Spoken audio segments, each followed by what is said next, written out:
مثلا اللہ لا الہ الا هو الحی القیوم، اللہ تعالیٰ الحی ہے، زندہ. زندہ میں بھی ہوں، بول رہا ہوں، زندہ آپ بھی ہیں، سن رہے ہیں. محض لفظی اشتراک. اس کا زندہ ہونا کیسے؟ جیسا اس کے لائق ہے. ہم کیسے زندہ؟ جیسے ہمارے لائق ہے. کہ اللہ تعالیٰ کا زندہ ہونا ہماری طرح کا ہے؟ نہیں، کیونکہ لیس کمثلہ شیء. نفی ہے بلا تعطیل اور اثبات بلا تشبیہ. نفی کا معنی نہیں کہ وہ ذات معطل ہو گئی اپنی صفات سے، ناموں سے، کیونکہ وہ سمیع البصیر میں نام اور صفات کا اثبات ہے. اور اثبات کا معنی یہ نہیں ہے کہ اس کی نام اور صفات مخلوقات جیسے ہیں، کیونکہ لیس کمثلہ شیء. پہلا جملہ دوسرے کو واضح کر رہا ہے، دوسرا جملہ پہلے کو واضح کر رہا ہے، اور دونوں باہم مل کر اسماء و صفات کی توحید کو مکمل کرتے ہیں. وہ زندہ ہے، ہم بھی زندہ ہیں، لیکن لفظی اشتراک ہے.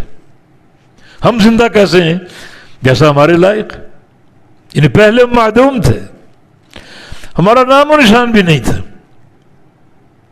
پھر اللہ کے امر سے پیدا ہوئے. نقص ہے یا نہیں؟ پہلے معدوم تھے،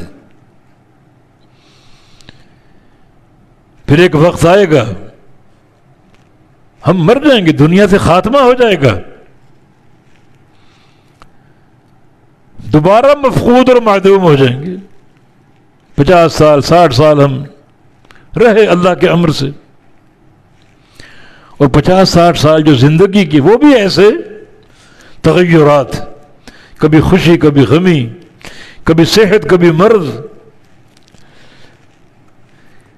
کبھی غنا اور کبھی فقر، کبھی نفع اور کبھی نقصان.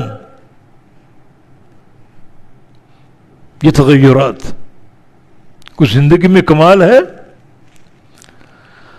اللہ کی حیات کیسی؟ وہ کبھی معدوم نہیں تھا،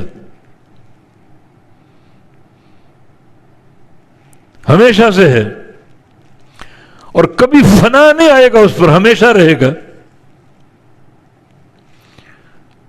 اور اس کی زندگی ایسی کمال کی ہے کہ لا تأخذہ سنۃ ولا نوم، نہ اس کو نیند آتی نہ اس کو اونگ آتی.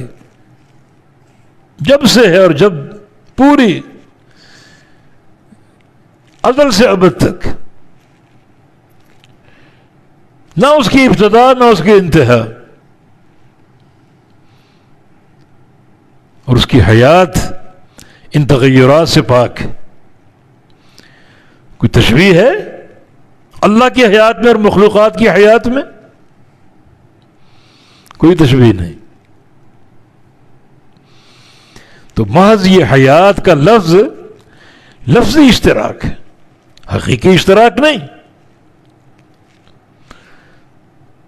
صفت حیات اللہ کی بھی اور مخلوق کی بھی، مگر تشبیہ کے ساتھ نہیں. اللہ کی حیات کیسی؟ جیسی اس کے لائق ہے، کمال ہی کمال کی. اور مخلوقات کی حیات جیسی مخلوق کے لائق ہے، نقص ہی نقص. پہلے معدوم، پھر آگے چل کے پھر مفقود، اور جو بیچ کی عمر ہے اس میں تغیرات، حادثات. کبھی زخمی ہو رہا ہے، کبھی بیمار ہو رہا ہے، کبھی گھاٹا پڑ رہا ہے، کبھی فقیر ہو رہا ہے، کبھی پریشان ہو رہا ہے. یہ تغیرات. تو یہ ناموں کا محض لفظی اشتراک ہے، ورنہ اللہ تعالیٰ کی اسماء و صفات کی، اس کے کاموں کی جو حقیقت ہے وہ وہی ہے جو ذات کے لائق ہے.